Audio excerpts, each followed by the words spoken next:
Good day everyone. So today we are going to tackle about a new topic. So can you guess what's our topic today? Okay, if so, let me show you a glimpse of our topic before we formally start our discussion. Here is an animated video about our topic today. So let us watch it together, class.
Created using Powtoon. So here is our learning objectives. At the end of the lesson, 85% of the students will be able to first identify the types of sentences according to structure and function. Second, understand the difference between the types of sentences according to structure and function. And lastly, construct a sentence according to structure and function. So are you all confident that we will achieve all these learning objectives? Okay, so let us proceed to our topic. Let us define first what is a sentence. Sentence is a word, clause, or phrase or a group of clauses or phrases forming a syntactic unit which expresses an assertion, a question, a command, a wish, an exclamation, or the performance of an action. That in writing usually begins with a capital letter and concludes with appropriate and punctuation, and that in speaking is distinguished by characteristic patterns of stress, pitch, and pauses. So, in short, sentences is what we we convey, the message we also convey. That is also a sentence. What I am talking to now is also an example of a sentence. So here's one of our topic, the types of sentences according to function. Okay, so let's proceed. The first type of sentences according to function is the declarative or affirmative sentences. So what is declarative sentence? Declarative or affirmative sentences tell something or show what someone thinks. They end with a period and help share information. For example, chocolate is my favorite food. So this sentence declares or affirms that the author likes chocolate. So um, declarative is a sentence that, for example, we declare, yes, that word. We declare something we own or we declare about a certain thing. So that is an example of a sentence. Another example is President Rodrigo Roa Duterte is our former president. So it declares a thing. Next is the interrogative sentences. Interrogative sentences ask questions to find out things or start talking. They end with a question mark, asking for an answer or more talk. So, for example, is do you like chocolate? This question wants to know if the reader enjoys chocolate.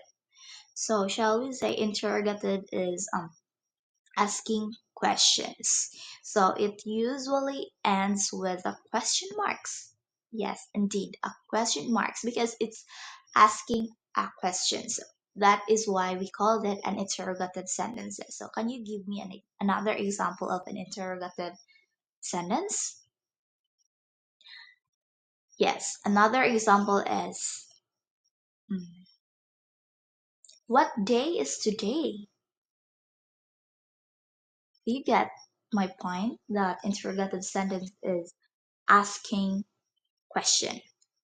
So let's proceed to the next type, which is the imperative sentences. So what is imperative sentences? Imperative sentences tell people what to do or ask for something. They can end with a period or an exclamation mark, depending on how important it is. So for example of imperative sentence is please buy me chocolate. This sentence is a request to purchase the chocolate.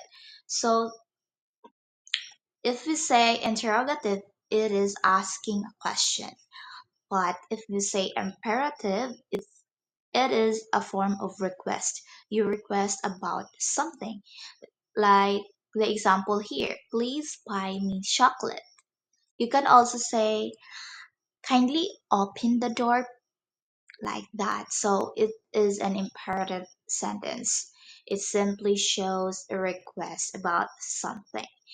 And then next, lastly, is the exclamatory sentences.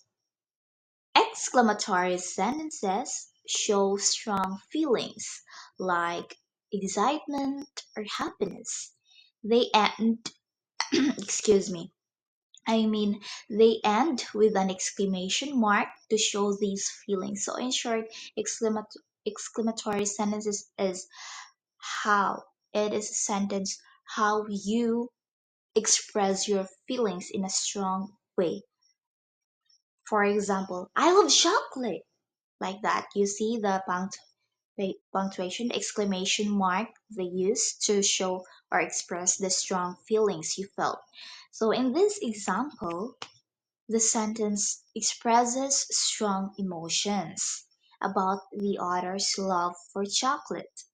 If the exclamation was absent, it would be a simple declarative sentence. So if we take away the exclamation mark at the end of the sentence, like I love chocolate, so we can say this as I love chocolate. So you declare that you love chocolate. But if you change the punctuation mark from period to exclamation mark, then it conveys a strong feelings. It expresses a strong feelings. That's it. So that is the exclamatory sentences. Okay, any questions about the types of sentences according to function? Okay, if none, let's proceed to the next type of sentences. So, what are these? So, next topic is about the types of sentences according to structure. Okay, so the first one is the simple sentences. Simple sentences are the basic pieces of communication. They consist of just one independent clause, expressing a single complete thought. Their simplicity makes them perfect for sharing specific ideas with clarity and precision. So first, you know what is independent clause? So it says that independent clause has a single complete thought. So meaning the sentence is already complete. For example, I love chocolate. So We could say that simple sentences is similar to declarative sentence. It expresses a complete thought. So in this example, I love chocolate. The sentence consists of a subject I and a predicate love chocolate. So expressing a straightforward idea. So it's direct to the point, just like the declarative sentence. So that is a simple sentence. And the second one is the compound sentences. So what is compound sentences? Compound sentences join two or more independent clauses with coordinating conjunctions like and, but, or like any conjunctions so this helps you connect ideas and add that to your writing. So using conjunctions help you connect ideas. So they said here that compound sentence is um, two or more independent clauses joined together. So for example here, I love chocolate, but my friend prefers ice cream. So, can you identify where are the independent clauses here? Okay, yes. One of the independent clauses that shows here is the I love chocolate. So it conveys or expresses a complete idea already.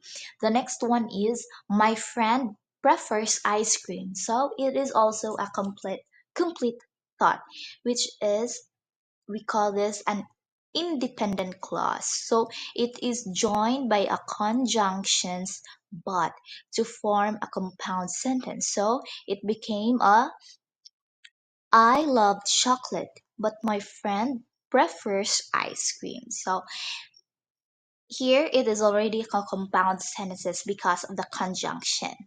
And then here two independent clauses. I love chocolate and my friend prefers ice cream are linked by the conjunction but. So it is the conjunction but that makes them a compound sentence.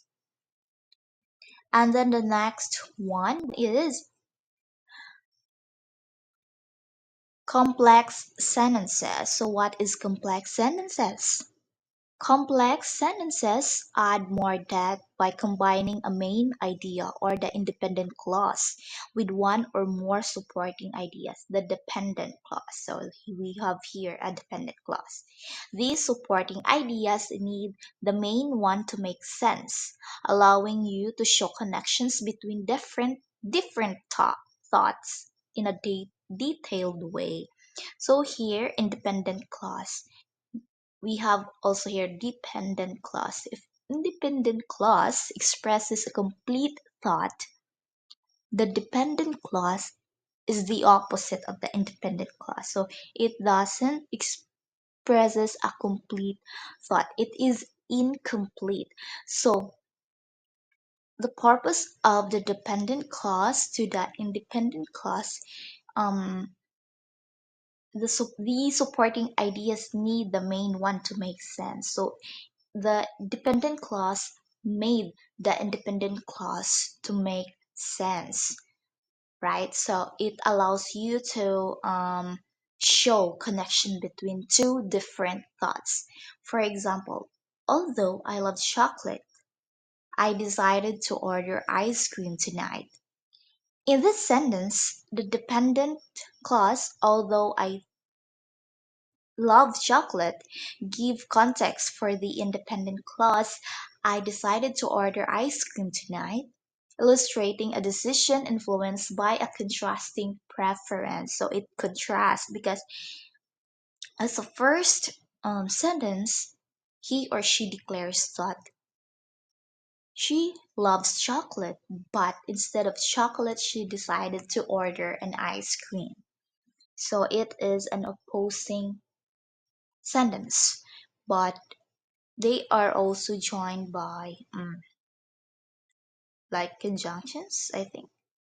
So again, that is a complex sentence wherein independent clause is joined with one or more supporting ideas, or mainly the dependent clause. So that's it.